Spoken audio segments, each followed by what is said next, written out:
नमस्कार बंधुगण आपण मानकु पुणी थे स्वागत करुछु आपण मानकर प्रिय ओडिया चैनल ओडिया ज्ञान मंदिर को। बंधुगण आज आम एक अत्यंत पवित्र और महत्वपूर्ण सुदशा व्रत विषय रे आलोचना करिबा। आपण माने जानिबा को चाहुथिबे जे एही व्रत काहेकि पालन करा जाय, अर्थात एही वर्ष बा वर्ष 2025 रो सुदशा व्रत केबे पडुछि एवं एहार शुभ समय केबे रहिछि। सबुठार बड़ प्रश्न हेउछि नव विवाहिता महिला माने एथर व्रत करि पारिबे कि नाही। एहा सहित दशंकर महत्व एवं माँ लक्ष्मींकर कौन रहिछि 10टी नाम, पूजा विधि और शुभ अशुभ राशिफल विषय रे सबुकिछि आज एही भिडियो माध्यम रे आमे आलोचना करिबा। तेबे भिडियोटी आरंभ करिबा पूर्वरु आपण मानकु अनुरोध एही भिडियो को गोटे लाइक करि नियंतु एवं यदि आपण माने ए पर्यंत आम चैनल को सब्सक्राइब करि नाहंती ताहाले वर्तमान ही सब्सक्राइब करि नियंतु। तेबे आसंतु जानिबा। बंधुगण प्रथमे जानि नेबा सुदशा व्रतर महत्व। एही व्रतर मुख्य महत्व रहिछि दुर्दशा को सुदशा रे परिणत करुथिबा व्रत। ओडिया संस्कृति रे ओषा व्रतर गुरुत्व बहुत विशेष रहिछि। एसबु विषय रे काहाकु भी अछपा नाही। एही व्रत मध्यरे सुदशा व्रत हेउछि अन्यतम। एहा हेउछि ऐश्वर्यर देवी माँ लक्ष्मींकर एक विशेष आराधनार पर्व, जहाँकि निष्ठा और भक्तिमय परिवेश रे सारा ओडिशा रे पालन करा जाए। एबे आसंतु जानिबा एही सुदशा व्रत केबे पालन हुए। जे कोनोसी ओडिया मासर शुक्ल पक्ष दशमी तिथि गुरुवार दिन पड़े सही दिन ही सुदशा व्रत पालन करा जाए। घरर सुख शांति और समृद्धि बजाय रखिबा पई गृहिणी माने अत्यंत भक्तिर सहित एही व्रत को पालन करिथांती। एबे आसंतु जानि नेबा 2025 मसियार सुदशा व्रतर तिथि बा शुभ समय केबे रहिछि एवं एहाकु केमिति कोन पालन करिवे। एही वर्ष 2025 मसियार अक्टोबर मास 2 तारिख अर्थात आसंता काली गुरुवार दिन पवित्र सुदशा व्रत पड़ुअछि। कारण एही दिन शुक्ल पक्ष दशमी तिथि एवं गुरुवार संजोग रहिथिबारु एही दिन को माँ लक्ष्मींकर पवित्र व्रत भाव अर्थात सुदशा व्रत भाव पालन करा जिवो। एही दिन माँ दुर्गांकर पवित्र पर्व दशहरा पर्व पड़ुअछि। तेणु एहीपरि महासंजोग दीर्घ 81 वर्ष पर पड़ुथिबारु एहा अत्यंत शुभ मंगलमय रहिबो। एबे आसंतु जानि रखिबा अर्थात आसंता काली पड़ुथिबा सुदशा व्रतर शुभ समय केबे रहिछि एवं आपण माने केउ समय रे एही सुदशा व्रत को पालन करिवे अर्थात माँ लक्ष्मींकर पूजा आराधना करिवे। प्रथमे जानि नेबा दशमी तिथि। दशमी तिथि 1 अक्टोबर 2025 बुधवार संध्या 7:01 रु आरंभ हेउछि एवं यह आसंता काली अर्थात 2 अक्टोबर 2025 गुरुवार संध्या 7:10 पर्यंत रहुछि। एबे आसंतु जानिबा पूजार शुभ समय। प्रथम शुभ समय रहिछि सकाळ 5:58 रु आरंभ होई सकाळ 7:34 पर्यंत। एही समय रे बा एही समय ब्रह्म मुहूर्त रे पड़ुथिबारु एहा अत्यंत शुभ रहिछि व्रत पूजा करी व्रत पिंधिबा पई। जदि जे कोनोसी लोक माने एही समय रे करि पारु नाहंती, व्रत बांधि पारु नाहंती बा पूजा करि पारु नाहंती, से माने आउ गुटिए शुभ समय रहिछि जे समय रे व्रत धारण करि परिबे अर्थात पूजा करि परिबे। एहा हेउछि दिन 1:58 रु आरंभ होई दिन 3:34 मध्य रहुछि। एही समय रे आपण माने मध्य व्रत धारण करि परिबे। एबे प्रश्न रहिछि नव विवाहिता माने एही वर्ष व्रत धारण करिवे ना नाही। अनेक नव विवाहिता महिलांक मनरे एमिति एक प्रश्न आसुछि कोन एथर मु प्रथम सुदशा व्रत करि पारिबि कि। तेबे आसंतु सही द्वंद्व को आज आमे एही भिडियोर एही पर्याय द्वंद्व दूर करिबा। बंधुगण एही व्रतर नियम अनुसार जो सुदशा व्रत दिन ବିବାହ ତିଥି ରହିଥାଏ ତାହାକୁ ନୂଆ ସୁଦଶା ବ୍ରତ କୁହାଯାଏ ଏବଂ ସେହି ଦିନ ହିଁ ନବବିବାହିତ ମହିଳାମାନେ ପ୍ରଥମ କରି ବ୍ରତ ଆରମ୍ଭ କରିଥାନ୍ତି। ଚଳିତ ବର୍ଷ ଅକ୍ଟୋବର 2 ତାରିଖରେ ପଡ଼ୁଥିବା ସୁଦଶା ବ୍ରତ ଦିନ ବିବାହ ତିଥି ପଡ଼ୁନାହିଁ। ତେଣୁକରି ଯେଉଁମାନେ ନୂଆ ବୋହୂ ହୋଇ ଆସିଛନ୍ତି ସେମାନେ ଏହି ବର୍ଷ ନିଜର ପ୍ରଥମ ବ୍ରତ ଆରମ୍ଭ କରିପାରିବେ ନାହିଁ। ସେମାନଙ୍କୁ ଆଗାମୀ ବ୍ରତ ପର୍ଯ୍ୟନ୍ତ ଅପେକ୍ଷା କରିବା ପାଇଁ ପଡ଼ିବ। ନବବିବାହିତା ମହିଳାମାନେ ଆସନ୍ତା ବର୍ଷ ଅର୍ଥାତ୍ 2026 ମସିହା ଫେବୃଆରୀ ମାସ 26 ତାରିଖ ଦିନ ପଡ଼ୁଥିବା ସୁଦଶା ବ୍ରତ ପର୍ଯ୍ୟନ୍ତ ଅପେକ୍ଷା କରିବା ପାଇଁ ପଡ଼ିବ। ଏହି ଦିନ ଶୁକ୍ଳପକ୍ଷ ଦଶମୀ ତିଥି ଓ ଗୁରୁବାର ସହିତ ବିବାହ ତିଥିର ଶୁଭ ସଂଯୋଗ ରହୁଥିବାରୁ ଏହି ଦିନ ନବବିବାହିତ ମହିଳାମାନେ ପ୍ରଥମ କରି ବ୍ରତ ଆରମ୍ଭ କରିପାରିବେ। ଏହି ବର୍ଷ ପଡ଼ୁଥିବା ଅର୍ଥାତ୍ 2025 ଅକ୍ଟୋବର 2ରେ ପଡ଼ୁଥିବା ବ୍ରତକୁ କେବଳ ପୁରୁଣା ବ୍ରତଧାରୀମାନେ ପାଳନ କରିପାରିବେ ବା ଏହି ବ୍ରତକୁ ପାଳନ କରିପାରିବେ। ଏବେ ଆସନ୍ତୁ ଜାଣି ରଖିବା ସୁଦଶା ବ୍ରତର କ'ଣ ରହିଛି ପୌରାଣିକ କଥା ଓ 10 ଅଙ୍କ ବିଶିଷ୍ଟ ସଂଖ୍ୟାର କ'ଣ ରହିଛି ବିଶେଷ ମହତ୍ତ୍ୱ। ପୌରାଣିକ ମତ ଏହି ବ୍ରତର ଆରମ୍ଭ କରିଥିଲେ ବିଦର୍ଭ ଦେଶର ରାଜା ନଳଙ୍କର ପାଟରାଣୀ ଦମୟନ୍ତୀ। ଥରେ ନଳ ରାଜା ଜଣେ ବ୍ରାହ୍ମଣୀଙ୍କର ଦୁଃଖ ଦୂର କରିବାକୁ ଯାଇ ରାଣୀ ଦମୟନ୍ତୀଙ୍କ ବ୍ରତଟିକୁ ତାଙ୍କୁ ଦାନ କରିଦେଇଥିଲେ। ମା ଲକ୍ଷ୍ମୀଙ୍କର ପ୍ରତୀକ ଏହି ବ୍ରତର ଦାନ କରିବା ଦ୍ୱାରା ରାଜା ଓ ରାଣୀ ଲକ୍ଷ୍ମୀ ଛଡ଼ା ହୋଇ ନିଜର ସମସ୍ତ ସୁଖ ସମ୍ପଦ ହରାଇଥିଲେ। ଅନେକ ଦୁଃଖ ଓ ଦୁର୍ଦ୍ଦଶା ଭୋଗ କରିବା ପରେ ରାଣୀ ଦମୟନ୍ତୀ ପୁନର୍ବାର ଯଥାବିଧି ଅନୁସାରେ ସୁଦଶା ବ୍ରତ ପାଳନ କଲେ ଏବଂ ହରାଇଥିବା ସମସ୍ତ ସୌଭାଗ୍ୟ ପୁଣି ମଧ୍ୟ ଫେରି ପାଇଲେ।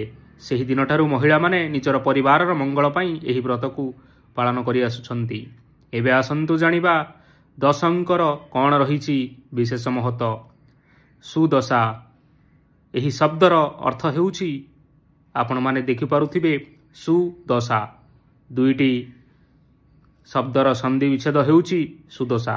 ସୁ ଅର୍ଥ ଶୁଭ ବା ସକାରାତ୍ମକ ଏବଂ ଦଶା ଦଶାର ଅର୍ଥ ହେଉଛି 10 ଅଙ୍କର ସହିତ ରହିଥିବା ବିଶେଷ ମହତ୍ତ୍ୱ। ଏହାର ସରଳ ଅର୍ଥ ହେଉଛି ମନୁଷ୍ୟର ଦୁର୍ଦ୍ଦଶାକୁ ସୁଦଶାରେ ପରିଣତ କରୁଥିବା ବ୍ରତକୁ ସୁଦଶା ବ୍ରତ କୁହାଯାଏ। ତେଣୁ ଏହି ବ୍ରତରେ ସବୁକିଛି 10 ଅଙ୍କ ସହିତ ଜଡ଼ିତ। ଯେମିତିକି ମା ଲକ୍ଷ୍ମୀଙ୍କର ପୂଜାରେ 10 ପାଖୁଡ଼ାର ପଦ୍ମ, 10 ବର୍ଣ୍ଣ ମୁରୁଜ, 10 ମୁଖୀ ଦୀପ, 10 ମୁଠି ଚାଉଳ, 10ଟି କଦଳୀ, 10ଟି ମଣ୍ଡା ପିଠା, 10 ଖିଅ ଧଳା ସୂତାର ବ୍ରତ ଏବଂ ବ୍ରତରେ ମଧ୍ୟ ରହିଛି 10ଟି ଗଣ୍ଠି। ଏବଂ ସବୁଠୁ ମହତ୍ତ୍ୱପୂର୍ଣ୍ଣ କଥା ହେଉଛି ଏହି ବ୍ରତରେ ରହିଥିବା 10ଟି ଗଣ୍ଠି ବା ବ୍ରତ ବାନ୍ଧିବା ବେଳେ ବା ବ୍ରତ ତିଆରି କରିବା ବେଳେ ଯଦି ଆପଣ ଯେଉଁ 10ଟି ଗଣ୍ଠି ଦେଉଛନ୍ତି ପ୍ରତ୍ୟେକଟି ଗଣ୍ଠି ସହିତ ମା ଲକ୍ଷ୍ମୀଙ୍କର ଗୋଟିଏ ଗୋଟିଏ ନାମ ଜଡ଼ିତ ହୋଇ ରହିଛି। ତେଣୁକରି ବ୍ରତ ବାନ୍ଧିବା ସମୟରେ ପ୍ରତ୍ୟେକଟି ଗଣ୍ଠି ଦେବାବେଳେ ଆପଣମାନେ ମା ଲକ୍ଷ୍ମୀଙ୍କର ସେହି ଗୋଟିଏ ଗୋଟିଏ ନାମ ଉଚ୍ଚାରଣ କରିବା ନିହାତି ଆବଶ୍ୟକ। ମା ଲକ୍ଷ୍ମୀଙ୍କର ସେହି 10ଟି ନାମ ଓ ପୂଜାବିଧି ଆସନ୍ତୁ ଜାଣିନେବା। ମା ଲକ୍ଷ୍ମୀଙ୍କର 10ଟି ନାମ। ବ୍ରତରେ ଗଣ୍ଠି ଦେବା ସମୟରେ ଏହି 10ଟି ନାମ ନିଶ୍ଚୟ ଉଚ୍ଚାରଣ କରନ୍ତୁ। ଯେମିତିକି ପ୍ରଥମ ଗଣ୍ଠି ଦେଲାବେଳେ ଆପଣମାନେ ଲକ୍ଷ୍ମୀ ନାରାୟଣୀ ନାମ ଉଚ୍ଚାରଣ କରିବା ଉଚିତ। ସେହିଭଳି ଭାବରେ ଦ୍ୱିତୀୟ ଗଣ୍ଠି ପାଇଁ ମା କମଳିନୀ ନାମ ଉଚ୍ଚାରଣ କରିବା ଉଚିତ। ସେହିପରି ତୃତୀୟ ଗଣ୍ଠି ଦେବାବେଳେ ଶ୍ରୀହରି ହରପ୍ରିୟା ନାମ ଉଚ୍ଚାରଣ କରିବା ଉଚିତ। ସେହିଭଳି ଭାବରେ ଚତୁର୍ଥ ଗଣ୍ଠି ଦେବା ସମୟରେ ଆପଣମାନେ ମା ପଦ୍ମାଳୟାର ନାମ ଉଚ୍ଚାରଣ କରିବା ଉଚିତ। ସେହିଭଳି ଭାବରେ ପଞ୍ଚମ ଗଣ୍ଠି ଦେବାବେଳେ ମା କମଳା ନାମ ଉଚ୍ଚାରଣ କରିବା ଉଚିତ। ସେମିତି ଷଷ୍ଠ ଗଣ୍ଠି ଦେବାବେଳେ ମା ଚଞ୍ଚଳା ନାମ ଉଚ୍ଚାରଣ କରିବା ଉଚିତ। ସେହିଭଳି ଭାବରେ ସପ୍ତମ ଗଣ୍ଠି ଦେବା ସମୟରେ ମା ବିଘ୍ନେଶ୍ୱରୀ ନାମ ଜପ କରିବା ଅର୍ଥାତ୍ ଉଚ୍ଚାରଣ କରିବା ଉଚିତ। ଏମିତି ଭାବରେ ଅଷ୍ଟମ ଗଣ୍ଠି ଯେତେବେଳେ ଆପଣ ଦେଉଛନ୍ତି ମା ସିନ୍ଦୁର ଦୁଳଣୀ ନାମ ଜପ କରିବା ଉଚିତ। ସେମିତି ନବମ ଗଣ୍ଠି ଦେବା ସମୟରେ ମା ଦୁର୍ଗତି ନାଶିନୀ ନାମ ଉଚ୍ଚାରଣ କରିବା ଉଚିତ ଏବଂ ପରିଶେଷରେ ଅନ୍ତିମ ଗଣ୍ଠି ଅର୍ଥାତ୍ ଦଶମ ଗଣ୍ଠି ଦେବା ସମୟରେ ମା ବିଷ୍ଣୁ ପାଟରାଣୀର ନାମ ଜପ କରିବା ବା ଉଚ୍ଚାରଣ କରିବା ଉଚିତ। ଏବେ ଆସନ୍ତୁ ଜାଣି ରଖିବା କିପରି ଆପଣମାନେ ଏହି ସୁଦଶା ବ୍ରତର ପୂଜାବିଧିକୁ ପାଳନ କରିବେ ବା ମାଙ୍କ ପାଖରେ କେଉଁଭଳି ଭାବରେ ଭୋଗ ଲଗାଇବେ। ଏହି ପୂଜାକୁ କରିବା ପାଇଁ ଆପଣମାନେ ସୂର୍ଯ୍ୟୋଦୟ ପୂର୍ବରୁ ଶଯ୍ୟା ତ୍ୟାଗ କରନ୍ତୁ ଏବଂ ଏହାର ମାନ୍ୟତା ଯେ ବ୍ରହ୍ମ ମୁହୂର୍ତ୍ତରେ ମା ଲକ୍ଷ୍ମୀ ନିଜର ଭକ୍ତମାନଙ୍କ ଘରକୁ ଆସିଥାନ୍ତି ଏବଂ ଏହାପରେ ଆପଣମାନେ ହଳଦୀ ଲଗାଇ ସ୍ନାନ କରନ୍ତୁ ଏବଂ ହଳଦିଆ ରଙ୍ଗର ବା ଧଳା ରଙ୍ଗର ଅର୍ଥାତ୍ ଯଦି ଆପଣ ପାଖରେ ହଳଦିଆ ବା ଧଳା ନାହିଁ ଆପଣମାନେ ନାଲି ରଙ୍ଗର ଶାଢ଼ୀ ପିନ୍ଧି ପୂଜା ଆରମ୍ଭ କରନ୍ତୁ। ମଥାରେ ସିନ୍ଦୁର ଓ ପାଦରେ ଅଳତା ନିଶ୍ଚୟ ଲଗାନ୍ତୁ। ପ୍ରଥମେ ତୁଳସୀ ଚଉରା ନିକଟରେ ମା ବୃନ୍ଦାବତୀଙ୍କୁ ପୂଜା କରିବା ପରେ ଠାକୁର ଘରେ ମା ଲକ୍ଷ୍ମୀଙ୍କର ପୂଜା ଆରମ୍ଭ କରନ୍ତୁ। ମା ଲକ୍ଷ୍ମୀଙ୍କୁ ପ୍ରସାଦ ଭାବରେ 3ଟି ବେଳାରେ ଭୋଗ ଲଗାଯାଇଥାଏ, ଯେପରିକି ପ୍ରଭାତ କାଳ ସମୟରେ 10 ପ୍ରକାରର ଫଳ ଓ 10ଟି ଛେନାର ଭୋଗ ଲଗାଯାଇଥାଏ ଏବଂ ମଧ୍ୟାହ୍ନ କାଳରେ 10ଟି ମଣ୍ଡା ପିଠା। ନିଶ୍ଚିନ୍ତ ଭାବରେ ଆପଣମାନେ ମା ଲକ୍ଷ୍ମୀଙ୍କୁ ପ୍ରସାଦ ରୂପରେ ଅର୍ପଣ କରିବା ଉଚିତ।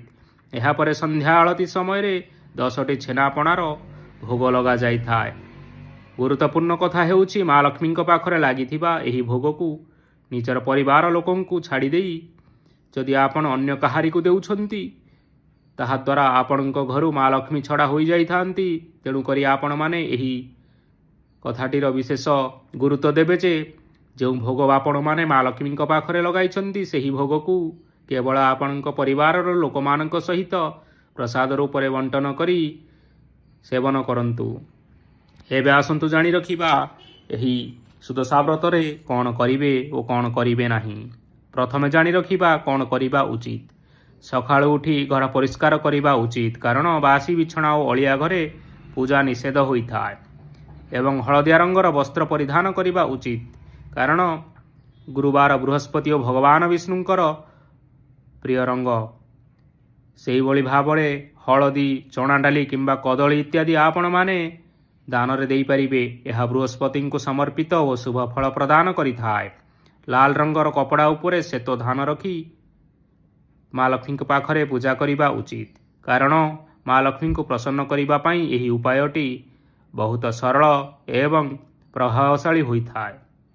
ସନ୍ଧ୍ୟା ସମୟରେ ଧୂପ ଜଳାଇ ଘର ସାରା ବୁଲାଇବା ଉଚିତ। ଏହାଦ୍ୱାରା ନକାରାତ୍ମକ ଶକ୍ତି ଘରୁ ଦୂରେଇ ଚାଲିଯାଇଥାଏ। ଏଥିସହିତ ବୃହସ୍ପତିଙ୍କର 108ଟି ମନ୍ତ୍ର ଅର୍ଥାତ୍ ବୃହସ୍ପତିର ମନ୍ତ୍ରକୁ ଆପଣମାନେ 108 ଥର ଜପ କରିବା ଉଚିତ। ଏହାଦ୍ୱାରା ବିଶେଷ ପ୍ରକାରର ଶୁଭ ଫଳ ଆପଣଙ୍କୁ ପ୍ରାପ୍ତ ହୋଇଥାଏ। ଏବେ ଆସନ୍ତୁ ଜାଣିବା ଏହି ସମୟରେ କେଉଁ କାର୍ଯ୍ୟ କରିବେ ନାହିଁ। ବିଳମ୍ବ ପର୍ଯ୍ୟନ୍ତ ଶୋଇ ରହିବା ଅନୁଚିତ। ସକାଳୁ ଉଠି ପୂଜା ନ କଲେ ଏହା ଅଶୁଭ ଫଳ ଦେଇଥାଏ। ଏହିପରି ଭାବରେ ଘରେ ଆମିଷ ରାନ୍ଧିବା ବା ଭୋଜନ କରିବା ସମ୍ପୂର୍ଣ୍ଣ ଭାବରେ ନିଷେଧ, କାରଣ ଏହି ପବିତ୍ର ଦିନ ସମ୍ପୂର୍ଣ୍ଣ ନିରାମିଷ ପାଳନ କରିବା ଉଚିତ। ଏଥିସହିତ ଏହି ଦିନ ଉଷୁନା ଖାଦ୍ୟ ଖାଇବା ମଧ୍ୟ ବର୍ଜନୀୟ, କାରଣ ବ୍ରତ ଧାରଣ କରୁଥିବା ବ୍ୟକ୍ତିମାନେ ଏସବୁ ଖାଇବା ସମ୍ପୂର୍ଣ୍ଣ ଭାବରେ ନିଷେଧ। ଦିନ 12ଟା ପରେ ବା ମଧ୍ୟାହ୍ନ ପରଠାରୁ କାହାକୁ ଭିକ୍ଷା ବା ଟଙ୍କା ଧାର ଉଧାର ଦେବା ଅନୁଚିତ, କାରଣ ଏମିତି କରିବା ଦ୍ୱାରା ମା ଲକ୍ଷ୍ମୀ ଛାଡ଼ି ଚାଲିଯାଇଥାନ୍ତି ବୋଲି ମାନ୍ୟତା ରହିଛି।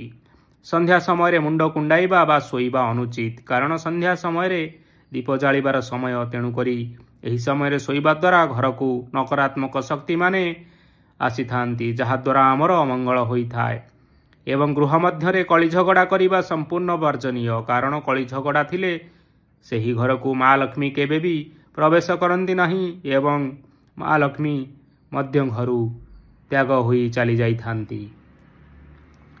ଏଥିସହିତ କଳା ରଙ୍ଗର ବସ୍ତ୍ର ମଧ୍ୟ ପିନ୍ଧିବା ଅନୁଚିତ, କାରଣ ଏହା ସମ୍ପୂର୍ଣ୍ଣ ଅଶୁଭ ହୋଇଥାଏ ଏହି ସମୟରେ। ଏବେ ଆସନ୍ତୁ ଜାଣି ରଖିବା ଏହି ସୁଦଶା ବ୍ରତର ପ୍ରଭାବ କେଉଁ ରାଶିର ବ୍ୟକ୍ତିବିଶେଷମାନଙ୍କ ଉପରେ ପଡ଼ିବା ପାଇଁ ଯାଉଅଛି। ଜ୍ୟୋତିଷ ଶାସ୍ତ୍ର ଅନୁସାରେ ଗ୍ରହ ଓ ନକ୍ଷତ୍ରମାନଙ୍କ ମଧ୍ୟରେ ଅନବରତ ପରିବର୍ତ୍ତନ ଚାଲି ରହିଥାଏ ଏବଂ ଏହି ସୁଦଶା ବ୍ରତର ସଂଯୋଗ ଦୀର୍ଘ 81 ବର୍ଷ ପରେ ପଡ଼ୁଥିବାରୁ ଏହିଭଳି ଭାବରେ ବିରଳ ସଂଯୋଗ ଆପଣମାନେ ଦେଖିବା ପାଇଁ ପାଇପାରିବେ ଏହି ସୁଦଶା ବ୍ରତ ଦିନ, ଯାହାକି ମା ଲକ୍ଷ୍ମୀଙ୍କର ବିଶେଷ କୃପା ଆପଣମାନଙ୍କ ଉପରେ ପଡ଼ିବା ପାଇଁ ଯାଉଅଛି। ଆପଣମାନେ ଜାଣିଥିବେ ରାଶିଚକ୍ରରେ 12 ଗୋଟି ରାଶିମାନେ ରହିଛନ୍ତି। ସେହି 12ଟି ରାଶିମାନଙ୍କ ମଧ୍ୟରୁ କେବଳ 8ଟି ରାଶିର ବ୍ୟକ୍ତିବିଶେଷମାନଙ୍କ ଉପରେ ଏହି ସୁଦଶା ବ୍ରତ ପରଠାରୁ ମା ଲକ୍ଷ୍ମୀଙ୍କର ବିଶେଷ ଯୋଗ ବା ଆଶୀର୍ବାଦ ରହିବା ପାଇଁ ଯାଉଅଛି, ଯାହାଦ୍ୱାରା ଏହି ରାଶିର ବ୍ୟକ୍ତିବିଶେଷ ମାନଙ୍କର ଭାଗ୍ୟ ଉଦୟ ହେବ ଏବଂ ପ୍ରଚୁର ଧନ ଉପାର୍ଜନର ସୁଯୋଗ ମଧ୍ୟ ଏମାନଙ୍କୁ ମିଳିବ। ତେବେ ଆସନ୍ତୁ ଜାଣି ରଖିବା ସେହି ଶୁଭ ରାଶିର ବ୍ୟକ୍ତିବିଶେଷ ମାନଙ୍କ ବିଷୟରେ ଏବଂ କ'ଣ ରହିଛି ସେହି ଶୁଭ ରାଶି। ଏହି ଶୁଭ ରାଶିମାନଙ୍କ ମଧ୍ୟରେ ରହିଛନ୍ତି ମେଷ ରାଶି, ବୃଷ ରାଶି, କର୍କଟ ରାଶି, କନ୍ୟା ରାଶି, ବିଛା ରାଶି, ଧନୁ ରାଶି, କୁମ୍ଭ ରାଶି ଏବଂ ମୀନ ରାଶି।